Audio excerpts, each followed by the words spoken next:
Hi, and welcome back to another episode of DSC's Charity Questions podcast.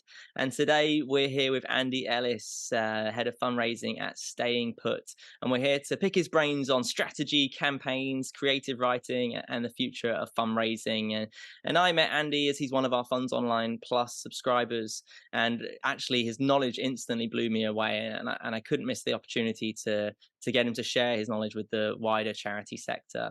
So we've got some questions in mind from DSC colleagues and from the wider sector, and we're going to be putting Andy to the test today on his fundraising skills, and I'm looking forward to him telling us what he does in fundraising and how that can also influence maybe what you want to do in your own fundraising journey as well. So welcome, Andy, to the podcast, and tell us a little bit about yourself and tell us what your role is at Staying Put, if that's okay. Good morning. Thanks for inviting me. I'm the business development manager for my sins at Staying Put, which means I'm basically the guy that tries to get the money in to fill the funding gap that I guess most charities experience at one time or another. And that involves grants and foundations, grant applications. It involves competitive tendering, individual sponsors coming up with ideas for events and campaigns, and corporate sponsors, so the whole 9 yards, really, if you like. Absolutely. And I've been doing this for quite some time for lots of different organisations. I've been with Staying Put for just over 2 years now, and it's a wonderful place to be. And actually, you're right. So I should have said business development manager, shouldn't I? That broader term there. And we spoke about this briefly before, but that was a specific choice. Am I right in thinking? Yeah, it was a choice. Yeah, it was a choice because although I'm involved in all aspects of all those different fundraising things, so you could call me a fundraising manager, but actually it's more than that, because once I've got the money in, I'm the guy that writes the reports to funders to let them know how we've used it and what the effects have been, what the impact has been. I get involved in some marketing and media promotions.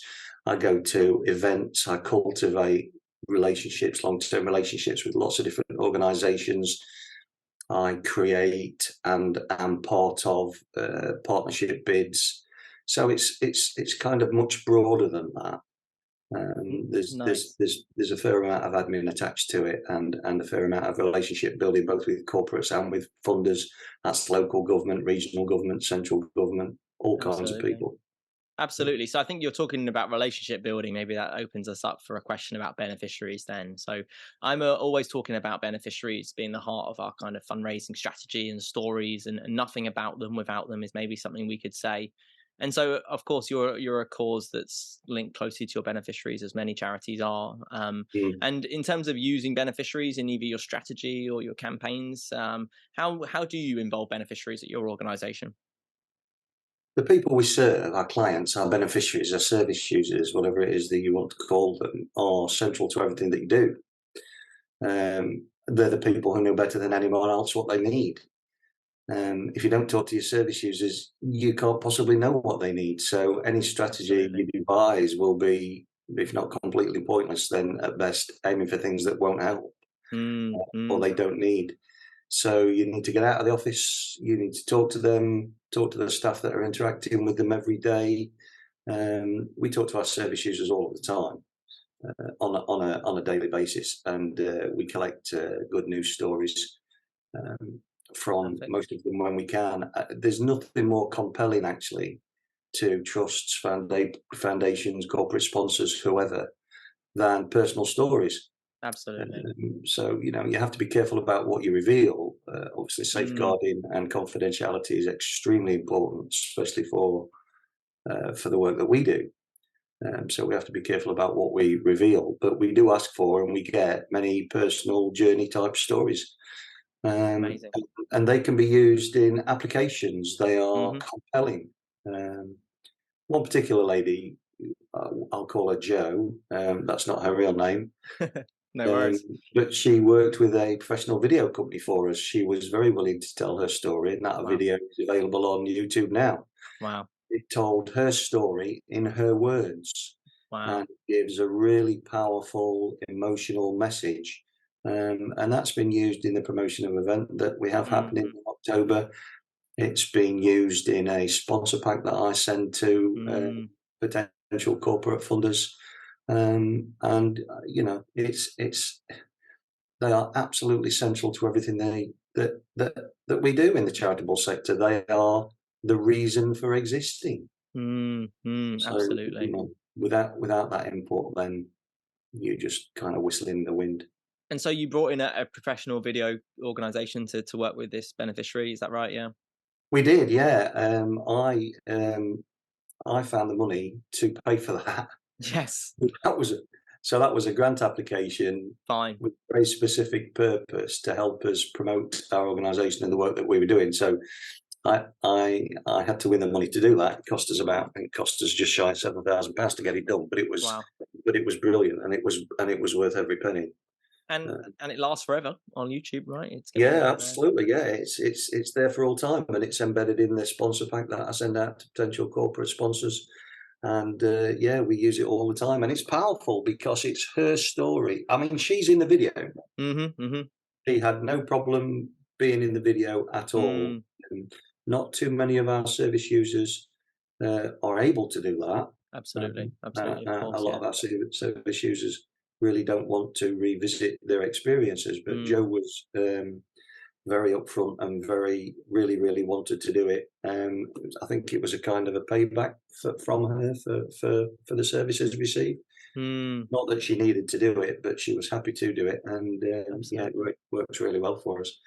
I So think obviously get yeah. last time I checked, I think there'd been sort of 30,000 viewings, Wow, that's which an was incredible great. number. And then you Yeah, think about that investment, even if you'd made that from reserves, it would have probably been an adequate investment in terms of the return of profile. But doing it as a grant, I think, is actually probably what a lot of charities out there are happy to hear. Those that maybe don't have the resources to make videos. yeah, the money's out there. You just have to search for it. In this instance, it was money from the Mayor's Safer Communities Fund. The Mayor's Safer Community Fund. I'm sure I can almost hear the keyboards searching away right now, Andy, after giving that one. Yeah, so if you've got a combined authority and you have a mayor, then the mayor will have a hand in the policing strategy and Yeah, safer communities, and it's kind of money that they're able to use for whatever their priorities will be. So I can't say, yeah, every part that's true. of the country will have a safer communities fund. Yeah, But in West Yorkshire, they do. And that's where we got the money from, because it was all about raising awareness absolutely. of Great work. domestic abuse. Mm. I love it, and I think maybe it links slightly to what I'm about to say next, because probably you've been using this in your individual giving campaigns. But one of the things I like to talk about in my training is the resilience you get from having a wide network of donors, whether locally or nationally, that give us individual money that we can use maybe unrestricted for our core costs, or obviously in some Mm. cases restricted for certain projects. Mm. Mm. But I think there's so many charities out there that want this, but actually don't recognise that, or maybe they do recognize how difficult it can be to build up a base of individual giving. And so if you were brought into an organization that did not have an individual giving campaign, and they were looking to start one, Andy, would you have what advice would you have for those organizations? Yeah, well, Staying Put were very much in that space when I joined. Mm, They employed me because the CEO recognised that they needed to approach fundraising in a completely different way. mm, So Staying Put didn't have a fundraising strategy. So I wrote the strategy, which encompassed individual giving, corporate giving, events, absolutely. campaigns, grants, competitive tendering, etc., etc. And it's taken time to get there. And what I very quickly realised was, although we were using one organisation to take donations, there were no specific campaigns, and even where people had said they wanted to be kept informed, as an organisation, we didn't have the capacity to keep them as informed as we really Mm, wanted to. That was the point at which I persuaded the board and the CEO to invest in a customer relationship management system, gotcha. which is the ETAP system from Blackboard. It's the kind of Cool. baby brother, it's the baby sister, if you like, to Razor's Edge. Yes, I remember you telling me before. Yeah, And ETAP. at Did you the say? Yeah, ETAP. ETAP, yeah. Yeah. And at the same time, we switched from Enthuse to Just Giving. Yeah. Nice. And we did that because Just Giving and ETAP are owned by the same company, that's Blackboard. Yeah. So that anybody making a donation via the Just Giving button on our webpage, their information flows into ETAP. Magic when that happens. So when that happens, not only have you massively reduced the amount of admin that you have to do, you've also got a system then that you can set templates for newsletters for and set regular dates when they're going to go out. And so it just becomes a matter of a slight refresh every month or every quarter, whatever it is you decide, to be able to send the information out and keep people involved and keep people interested. Absolutely. It also gives us the ability to tell them about future events and future campaigns and different things that we're doing. And we're building our donor base that way. It takes time. It absolutely takes time because you've got to have the capacity to refresh all your messages across all your social media channels. You've got to take the time to publicise the events and the campaigns. You've got to keep that messaging fresh because messages on social media very, very quickly become stale. So you've also kind of got you've kind of got to plan a campaign or an event from start to finish and almost know what your message is going to be for however long that campaign is running. So that you can just drop onto whatever social media it is, whether it's Facebook or LinkedIn or whatever it is, and just copy and paste the new message in and send it out. Exactly. It will take time, but over time you'll not only grow the database, especially when people are making one-off donations, because then you've got their information, and as long as they opt in to receive more information, then you can keep them interested and you can keep sending them new information. But yeah, it's not an instant fix. No. You know, you're talking about 2 to 3 years to grow a good individual donor base from scratch. Absolutely. Yeah, that's just what it takes. That's just how it is. Even with today's, you know, even with the ability to capture millions of people, you've got to realise only around about between 3 and 5% of those are going to opt in to receive any further information from you. And GDPR means that you can only contact people who opt in. It has to be a choice. But you know, it's just a case of the more you do, the more you'll get. Yeah. And I hope this serves as a reminder for people out there that are maybe in that first 1 or 2 years, where maybe the role that they're doing is individual giving, but they're not covering their role potentially at this point. But absolutely, there's a route to that in the future, and having your kind of think with the end in mind, as Stephen Covey would say, obviously. Yeah, you've got to think longer term when it comes to individual donors, and the same goes for corporate sponsors, and the same goes for campaigns as well. You've got to think longer term. You take as many lessons as you can out of each one. You get better each time. Well, I was going to say some CEOs want instant results, and I understand why that is, but I'm afraid that's not how individual donors works. It is a long-term strategy. CEOs have to be patient with fundraisers, I'm afraid. Definitely. So I'm interested in maybe a specific campaign you want to share with us, either from Staying Put or somewhere else in your career. Can you give us an example of one of your successful fundraising campaigns that you're a part of, and tell us maybe a little bit about what it did well? Yeah, we've got one coming up in October. It's actually a partnership event. It's CEO Sleep Out. So CEO Sleep Out is the actual name of a charity, and they put on exactly what it says on the tin. They get CEOs to sleep out for a night, usually in a well-known venue. They use a lot of football clubs. Gotcha. And the money that they raise in sponsorship is given to local homelessness charities. Wow. So I stumbled across CEO Sleep Out and I thought, oh, what a good idea that is. Now, 32% of our clients, who are people who have been affected by domestic abuse and or sexual violence, have periods of homelessness. So I thought, well, there's a clear connection there. So I got in touch with CEO Sleep Out, and they said to me, look, if you can find a venue in West Yorkshire, which we haven't done, then we'll go ahead and we'll run an event between us. So Wow. I managed to persuade Leeds United Football Club to host it. Good old Ellen Road. Yeah, yeah, yeah. Um, and it was originally planned for April. Yep. Now, for various reasons, not of our making, I'm afraid, it had to be delayed. Okay. So it's happening now on the 19th of October. Nice. So they have a bunch of people who do these regular sleep outs for them all over the country. I had to recruit as many people as I possibly could. I found that quite hard, actually. Mm. I must have sent out upwards of 350 odd messages, a lot of them Wow. via LinkedIn. I was going to say with LinkedIn, yeah, and what email as the alternative to LinkedIn? Yeah, Yeah. personal contacts and various others. And Gotcha. out of that, I only managed to persuade 10 people. 10's not bad. So we've got 10 people joining us, plus our CEO is doing it, plus our Cool. head of operations and client care is doing it, and of course, Nice. I'm doing it. Yep. Of course. Yeah. And we set ourselves a target of £1,000 per person. Nice.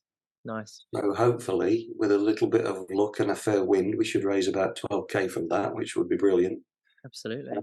And that's all, it's all funding that we can use in any way that we wish, as long as we're using it to help our service users. Exactly. So that's one that's coming up very soon. It is, in fact, our first venture, if you like, our first go at Staying Put with what's been largely a digital Mm. campaign, if you like, even though the event is an actual physical one, Mm. Mm. and we Mm. do have to sleep out. Mm. Um, it's our first foray. So the lessons I've taken from that is don't delay. Yes. Yes. I think we've lost some initial enthusiasm, Okay. Well, yeah. Hence the long-term delay, running obviously. it over a long period of time. Yeah. Yeah. Fair enough. Yeah. And of course, people signed up originally for the April one and then Mm. suddenly can't make it for the October one. Can't think why. So that's a Yeah. valuable A lesson little for bit the extra future. cold, maybe. I think we just lost a little bit of momentum. Yeah. But we have a great communications manager, and she's refreshed it and relaunched it and produced a fundraising pack and helped our people that have signed up to refresh their messages and sort of relaunched it on Just Giving and what have you. So Brilliant. hopefully that'll drum up a bit more enthusiasm and we'll get what we're aiming for. Yeah, and we also then reaching not just the CEOs, but their network of people who are donating to them, who then Well, maybe that's the idea. I mean, that's the yeah, idea. That's why they go for CEOs, purely exactly. because Yeah. being in that position, they'll invariably have a large number of employees, Yep. quite a large network, personal and business, Mhm. Mhm. because they're operating at that level. So the idea was that CEOs will be able to bring in more sponsors, perhaps, than other people. I'd like to see how you all get on. Any tents allowed, or you just air mat, sleeping bag? What's the No, I'm going to be borrowing my wife's yoga mat because we're sleeping on a concrete base. crikey? So average temperature in October is around about 6 degrees, so it's going to be cold. Yep. Yep. And most of the cold comes up through the floor, so something between you and the floor is good. So I've got a yoga mat, You might want to. good quality sleeping bag, Nice, um, Andy. and I'll be wearing as many layers as I could possibly put on, and I'll be climbing into my sleeping bag with every layer still intact. Absolutely. I feel like it would be cheating if I did this, as I'm very good at camping out all year round, and I think I'd be the most comfortable one there. Well, I did a lot of that in my younger days, and then I had Yeah. a big bag and the emergency food and all the rest of it when Yeah. we were climbing, when we were doing the 3 peaks and things like that. But this is a little bit different. This is sleeping on a Absolutely. hard, flat concrete surface. Exactly. It's more to mimic that. So, Um, and we shouldn't forget, people who are homeless won't even have that. Absolutely. We Absolutely. couldn't put our CEOs in a dark alley unprotected somewhere because nobody would do it. But that's the reality for a lot of homeless people. So Absolutely. we just need to take that into account if we think we're suffering, because we won't be. Yeah. Right. Absolutely. In the context of that, it's hard to reach that kind of suffering, and especially in that kind of format. But Fair play, Andy, and I'm glad to hear you're going through that as well. And it's a great project, and maybe you're going to reach £10,000, which is awesome to bring in from one event as well with Yeah, such a small group of participants, that'll be which is great. And then, yeah, and then we'll be able to put that to very good use. nice. So I also know that you have a passion for creative writing, and am I right in Yeah, saying you had a background as a journalist as well? I did Um, indeed. Yeah. And so maybe a couple of questions here. One, I'm wondering what you think that kind of background in journalism allowed you to bring to fundraising, and if you think there was kind of a benefit. I'm sure there was. And then also that skill in creative writing that we all know is present in fundraising. What role does that played in your fundraising? So a couple of questions there. So the journalism skills helped because it enables me to write really succinctly, Hmm, to get a lot of information love that. into a short space of time, Yeah. or into just a short space. Mm, I mean, that is the essence of newspaper writing. mm, mm, That is the essence of journalism, mm. is to get the maximum amount of information into the shortest space. In journalism, if you've got a particular story and you want to write a story and then something else breaks over the top of it, which is going to take up a lot more space, what you've written is cut from the bottom. So you need to get what, where, when, who, how in the first Mm, paragraph. mm, mm, And so that's a hard learned lesson, and it really helps when it comes to writing, especially competitive tenders, but also in a lot of grant applications these days, where you are really strictly limited to the number of words that you can use. absolutely. And I understand why funders do it, because they haven't got all day to be reading reams and reams of material, half of which is not germane to the subject. Yeah. Yeah. And so for me, practically, it really helps that way. Yeah, brevity is key, isn't it, for this kind of stuff? Yeah, absolutely. Yeah, brevity, but brevity with a purpose. Absolutely. I love that brevity of a purpose. That's nice. So then, less on the journalism side of it, in terms of brevity, but then actually just generally creative writing, being able to write Yeah, emotively, being able to, I kind of say sometimes make the funders cry. Would be a nice way to get their emotions going. yeah, absolutely. I mean, creative writing does play a part. Mm, I mean, it's part of what I was just talking about. You know, you've got to be creative with words anyway to get what you want to say in a short space. absolutely. So you've got to try and choose words to the maximum of their meaning. Absolutely. Um, yeah. Uh, Easier said than what done. was, I forgot what I was going to say. Oh yeah. So Staying Put is a domestic abuse, sexual violence support Yeah. charity, Yeah. Yeah. and we've got three main strands. We've got a single point of contact called the Mm, One Front Door. mm-hmm. There are a triage and a referral service. We've got accommodation support services, and we've got community teams. And within those main operational areas, lots and lots and lots of different things happen, or are Mm, happening all the time. mm, So if I was to explain everything we do, it'd be a book. absolutely. And what you've got to get is the attention of the person who's reading it. And Exactly. and so, as you were saying, an emotional, impactful statement is an attention grabber. Mm, Attention grabber. mm, mm, So I might say to you, two women lose their lives to domestic abuse every week in the mm-hmm. UK. Staying put, make sure those numbers aren't even higher. Absolutely. So that's an impact statement. That's an attention grabber. And if the form that you're filling in allows you to put it in bold italics and then leave a space to allow it Yes, to sink in for the reader, it's even more of an attention grabber. absolutely. It's only 21 words. Mm. Um, it's true, I love that but you it's know the the word bottom count on that line. statement as I well, by mean, the way. it's true, but it's the bottom line. There's no detail in there. Yeah. But then you can weave that in later because you've grabbed their attention. And that actually is what happens in article writing, and it's what happens in fiction, Mm-hmm. stories. Mm-hmm. You know, if you've not got that attention grabber, are you going to turn the page over? No. Exactly. And I think this links nicely to another question, or talking about the fast-paced social media world. Now, I've kind of been told we have 3 seconds to get someone's attention. And actually, could you just repeat that quote you said? Because I think it'd be quite nice for people to hear again. So two women Mm, lose their lives to domestic abuse every week in the UK. mm. Staying Um, put, make sure those numbers aren't higher. Powerful, isn't it? And then, as you say, can we visually in the application or in social media create space for that message and then a pause afterwards? So that's definitely one way we can get people's attention, and maybe the best way. I don't know whether the best is the appropriate term there, but a very successful way. Are there any other ways you're kind of utilizing specific methods to try and get people's attention in this kind of fast-paced social media world? Yeah, I mean, there are lots and lots of reports that come out all of the time. Yeah. There are lots of statistics, and people say lies, lies, and statistics, but some of them Mm, are very attention grabbing, very mm, attention grabbing. So mm. you can use those. If you've got space for a short bullet pointed list, then some of those stats have as much impact as as that one does. Really do. Yeah, they do. Like 32% of women who suffer domestic abuse will spend some time homeless.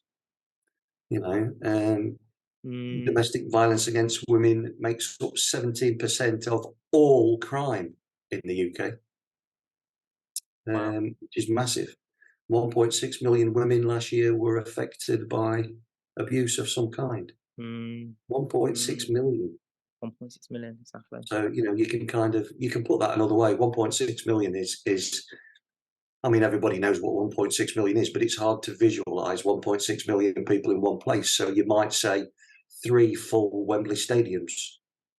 This is exactly it, isn't it? How we then engage with those numbers can also Yeah. paint a more emotive picture Yeah. in both So, ways. Yeah, you paint a picture in people's heads for them to imagine using words. yeah, yeah, yeah, yeah. So once you've engaged them on that level, then the battle's Well, two-thirds.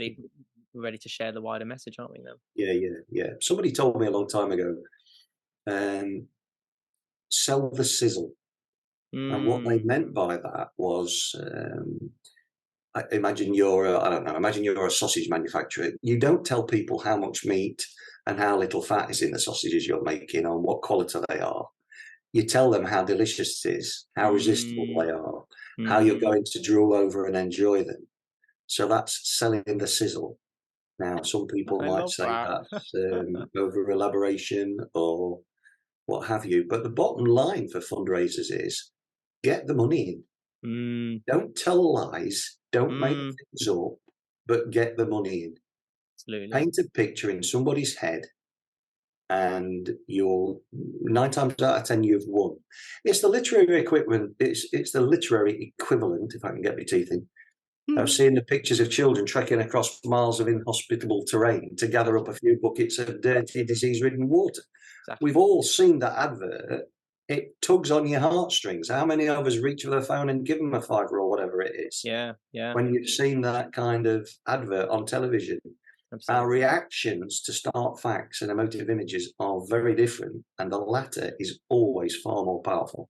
Yeah, no, you're right, and this is creative writing, isn't it? This is being able to draw That's people's exactly, yeah, attention to the wider message. that's exactly what it is. Yeah. But maybe some few words of support for people that potentially some fundraisers or marketers or even journalists that might be listening to this.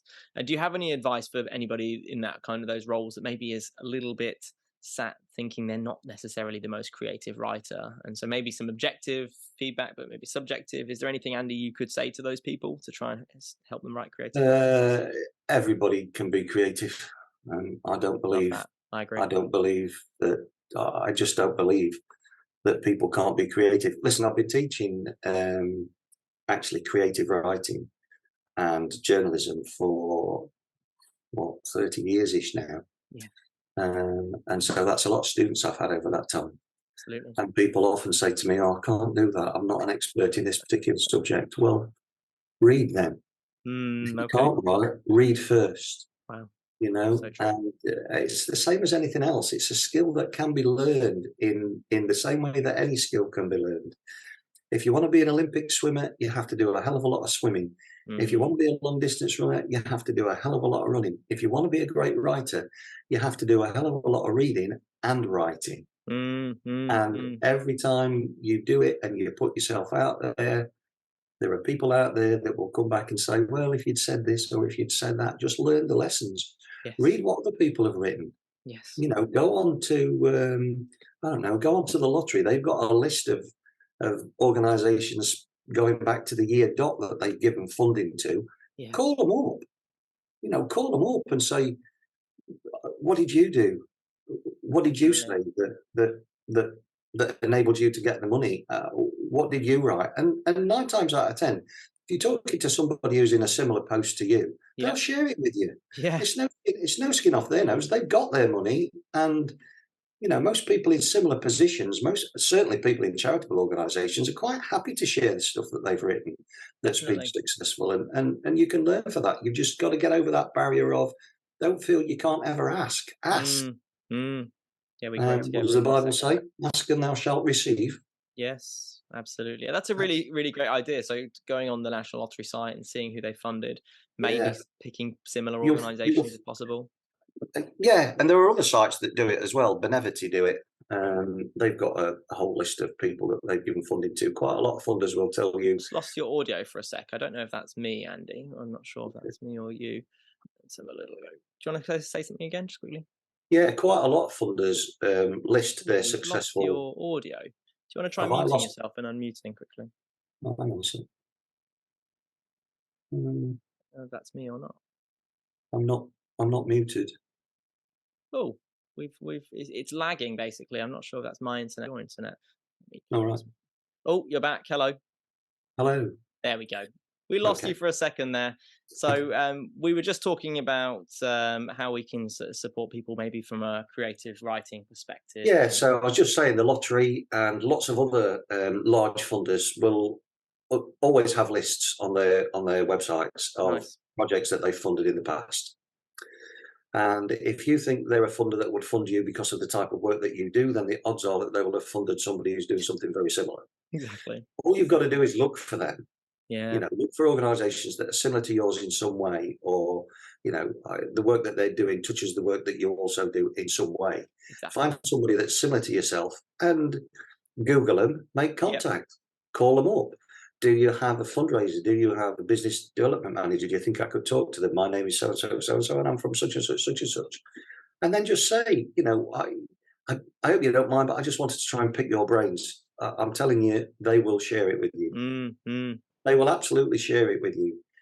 A lot of people will actually send you their documents.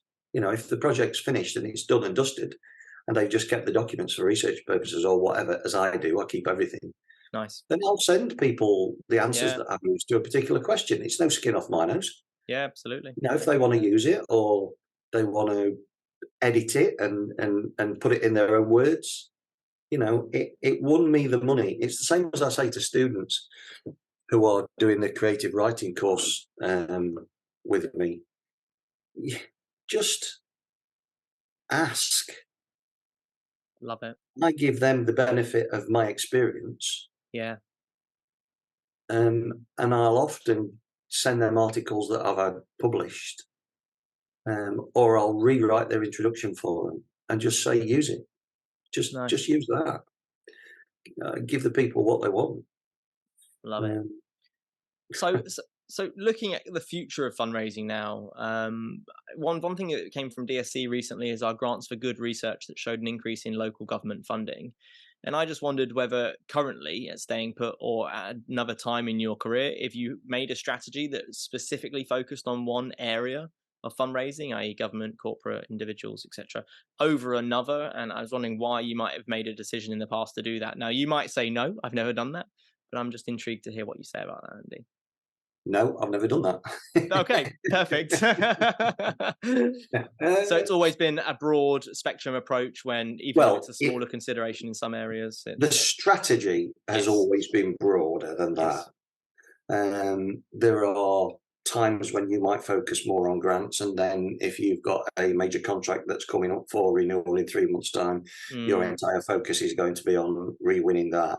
mm, Um, I mean, for most people, for most charities, certainly, focusing only on one is not a sensible strategy anyway. absolutely. No organisation wants to be reliable on a single source of funding, Exactly.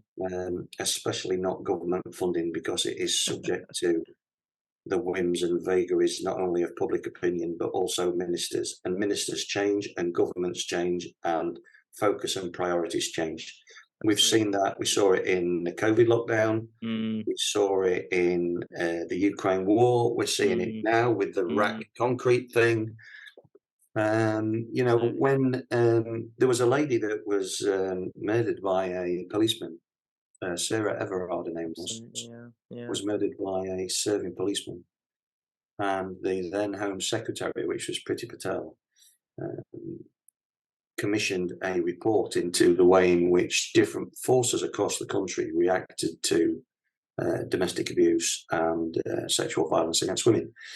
And the differences up and down the country were stark, amazingly different.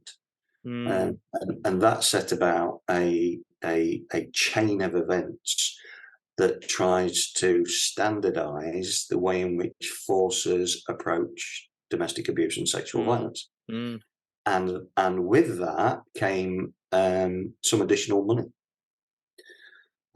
So that was just one event that was reported for the space of 2 or 3 weeks, I guess, before it disappeared off the headlines, yeah. Yeah. that made a big difference. And those Mm, things made a big difference to our area of work. Well, yeah. big difference. It made a difference. Yes. Yeah. Yeah. Yeah. It gave us opportunities that we could bid into, Exactly. and which we won. So it made a difference to us as an organisation. So that's just one. Mm, Well, I should say small event. It wasn't a small event. It was a tragic event, but it was one event that grabbed the media attention for a few weeks that made a huge difference. And those things happen all the time. mm, mm, And you've got to be ready and able to take advantage of that if and when you can.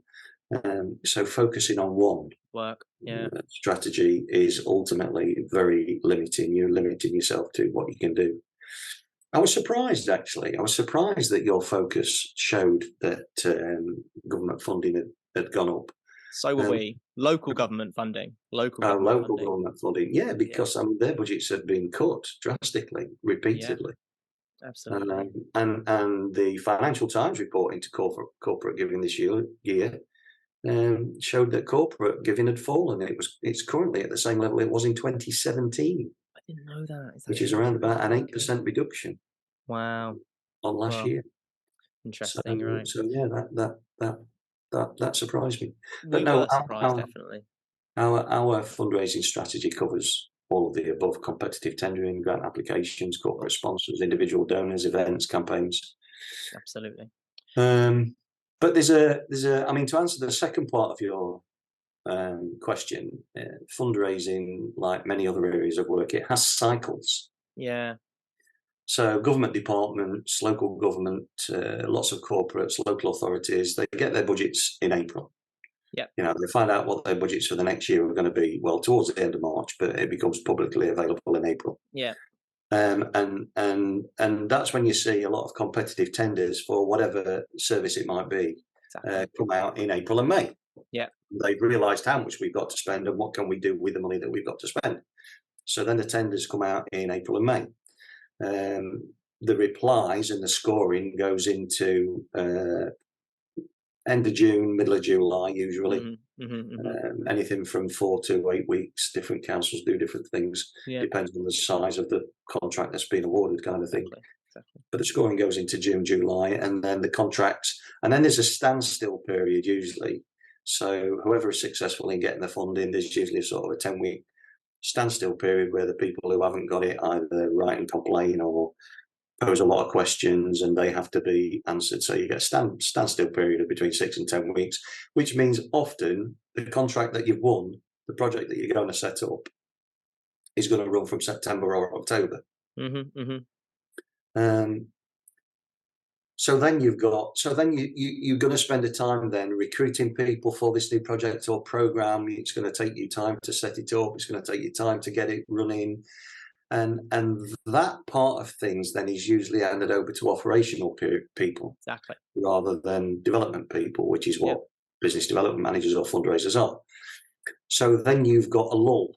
That gap then opens up then because you've handed it over to the ops people for them to get on with. You've kind of done your bit, if you like. Yeah. So you've got that gap opens up, Now, lots of trustees don't meet over Christmas and New Year period. Mm-hmm. So that starts to wind down in November. So you've got that October to middle of November gap where you can focus on grant applications Mm-hmm. and Mm-hmm. whack those in, knowing full well that they're probably not going to be read until New Year. Exactly. Yeah. And so mid-November to December, in the approach to Christmas and New Year, is a time when lots of individuals feel very generous, probably more Mm-hmm. so than any True. other time of year, True. towards charities. And so you see lots of events and campaigns being launched. True. Yeah. Good point. So everything's got its place. There's a time for everything. And for Within the those of us yearly who don't cycle, work, yeah. for those of us who don't work as a part of a team, there's just no quiet time. Yeah. There's just times when you focus on one or the other of the above according to this funding cycle. And Exactly.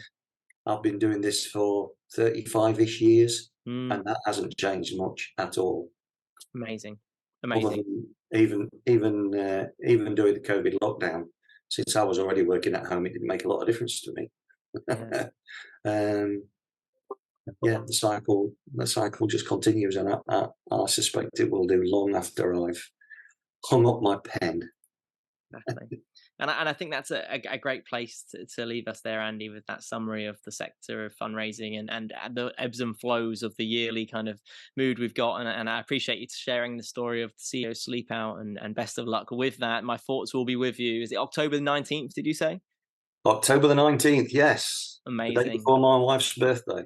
Okay, incredible. So maybe a good birth present for her then will be some full donations for you and your fellow participators. Well, I don't anticipate getting a huge amount of sleep, and on the 20th, my wife's birthday, we're going away for a long weekend. So I suspect she may be doing most of the driving. I was going to say she might have to drive. That's what I was going to say. And I'll be reclining in the passenger seat. That's my favourite position on long journeys as well, Andy. Amazing. Thank you so much. And if people wanted to follow you, do you have social media, Andy? Could people get in touch with you? Yeah, you can find me. Yeah, you can find me on LinkedIn. You can find me on Facebook. Perfect. You can Amazing. find me on Twitter. And Staying Put, we can just Google Staying Put, but what's the website for your organisation? Yeah, it's www.stayingput.org.uk. So yeah, you absolutely can. And if and whilst you're there, if you're checking us out, just click donate. Says the business development manager at Staying Put. Remember, yeah, I'll be sleeping on a concrete floor. It's worth £5 of your money. It really is. Just for the photographs. It really is. I'm looking forward to seeing them. Okay. Perfect, Andy. Thank you for joining us today. Thanks very much. Thank you for giving me the opportunity to talk to you. I hope it's been useful. Absolutely. Well, I've definitely learned something. Thank you, Andy. Great stuff. Take care. Bye. Thank you for watching Charity Questions by the Directory of Social Change. So this is the podcast where we bring charity experts to you and we ask them the questions that you provide us via social media. So if you want to get involved, please check out the Directory of Social Change on Instagram, Twitter or LinkedIn. And of course, to hear more about this content and to learn more about Charity Questions, subscribe to our YouTube channel now and of course like this video to let us know if you enjoyed it. Thank you very much for watching. Cheers.